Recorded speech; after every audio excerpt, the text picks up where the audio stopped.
The One Black Stain by Robert E. Howard.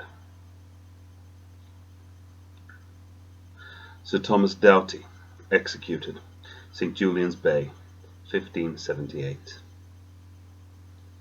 They carried him out on the barren sands where the rebel captains died, where the grim grey rotting gibbets stand, as Magellan reared them on the strand, and the gulls that haunt the lonesome land wail to the lonely tide. Drake faced them all like a lion at bay, his lion's head upflung.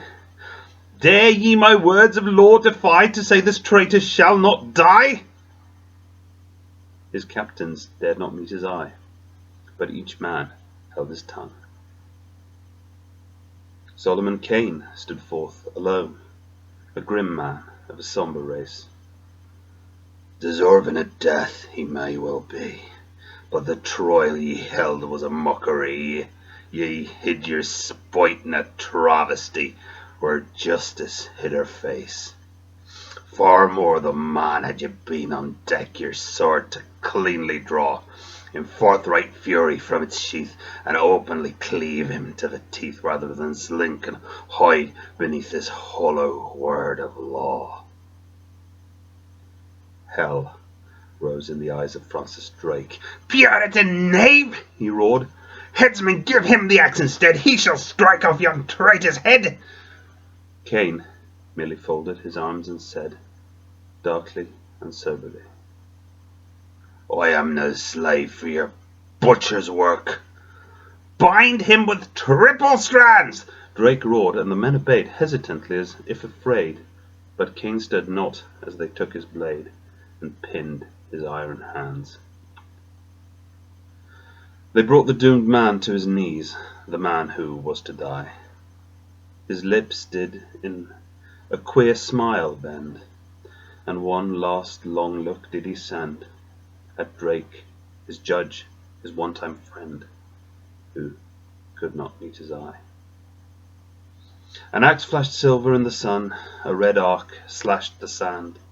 A voice cried out as the head fell clear, and the watchers flinched in sudden fear, but 'twas but a sea-bird wheeling near above the lonesome strand. "This be every traitor's end!" Drake cried, and yet again. Slowly his captains turned and went, and the admiral's gaze was elsewhere bent than where cold scorn and anger blent in the eye of Solomon Kane. Night fell upon the sleeping waves. The admiral's door was closed. Solomon lay in the stinking hold, his irons clashed as the ship rolled, and the guard, grown weary and overbold, lay down his pipe and dozed. He awoke with a hand at his corded throat that gripped him like a vice.